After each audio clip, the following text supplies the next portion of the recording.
हमारे रहते आप बेरोजगार क्यों हैं? सरकारी नौकरी की सबसे अच्छी तैयारी, सबसे अच्छे अध्यापक, सबसे कम फीस, हरियाणा का नंबर 1 कोचिंग सेंटर ICS।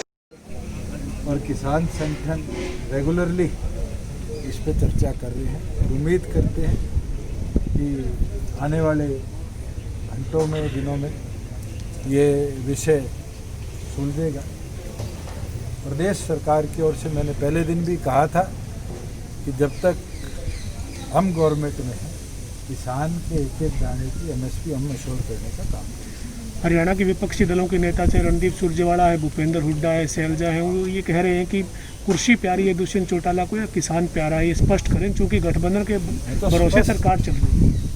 पहली सेकेंड कि आज किसान को उसकी फसल का दाम जो आज वो मांग रहा है MSP के तौर पर, जब तक मैं अश्योर कर पाऊँगा मैं यहाँ बैठूँ। जिस दिन मैं अश्योर नहीं कर पाऊँगा मैं सबसे पहले इस्तीफ़ा देकर बाहर जाने का काम करूँ। अगर आज भी किसी के कन्फ्यूजन है तो वो 7.5 लाख MT हमने बाजरा प्रोक्योर किया है।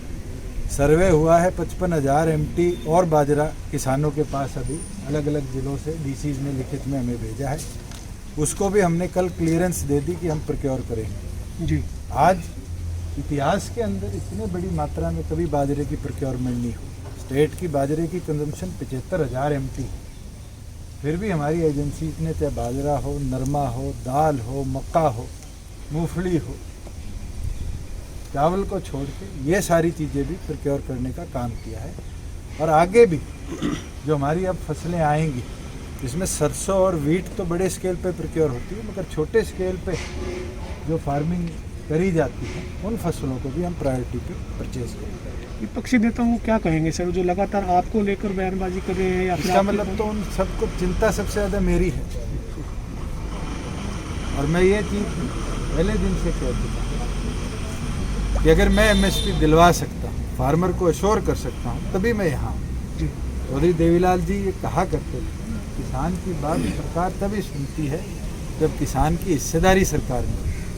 और आज उनकी बात रखना, चाहे वो केंद्र सरकार से रेगुलरली इन टच होने की बात है, हमारी पार्टी हम भी कर रहे हैं, सरकार मिलकर प्रदेश की तरफ से भी सुझाव केंद्र को निरंतर दे रही है और उम्मीद करते हैं कि ये स्टैंड लॉक जो है ये जल्द से जल्द समाप्त। आखिर जिस तरह से केंद्र की ओर से लगातार अमेंडमेंट्स भी की गई हैं और लगातार वार्ता भी की गई है, क्या समझते हैं लगातार मेरे समझने से आज फैसले निर्णय में हम सुझाव दे सकते हैं। हमारी ओर से भी टेलीफोनिकली तीनों मंत्री जो कमेटी में थे उनसे भी मेरी चर्चा हुई है और भी नेताओं से चर्चा हुई है जो इस पूरे प्रोसेस को रेगुलर मॉनिटर कर रहे हैं। हमने अपनी ओर से भी सुझाव दिए हैं।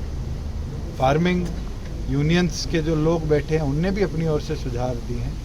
केंद्र ने भी बारी बारी बुलाकर उनसे चर्चा करी है और मुझे पूरा विश्वास है कि जल्द फार्मर जिस बात को समझेंगे, जो उनके बेनिफिट की चीज़ें हैं उनको रिटर्न में अगर केंद्र सरकार देने को तैयार है तो मुझे लगता है कि ये उनके संघर्ष की जीत होगी। दुष्यंत जी, आप खुद किसान नेता हैं, किसान परिवार से आप आते हैं, आप बार बार आप लोग कहते हैं, तो जो किसान आवाज़ उठा रहे हैं इस कानून को लेकर, क्या आपको भी लगता है कि जो आवाज़ है वो उठा रहे हैं, जो बदलाव की वो उम्मीद कर रहे हैं, बदलाव चाहते हैं, वाकई में वो सबसे बड़ी मांग और सबसे पहली मांग इस पूरे मूवमेंट की ये थी कि इसके अंदर चौथी चीज़ ऐड करी जाए जो MSP की।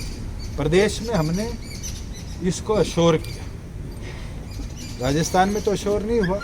आज बाजरा सड़कों पे बिका, पंजाब में नहीं हुआ। पंजाब के तो मुख्यमंत्री ने किसान को प्रताड़ित किया, ना वहाँ खाद पहुँच पाई, ना वहाँ पर बीज पहुँच पाए।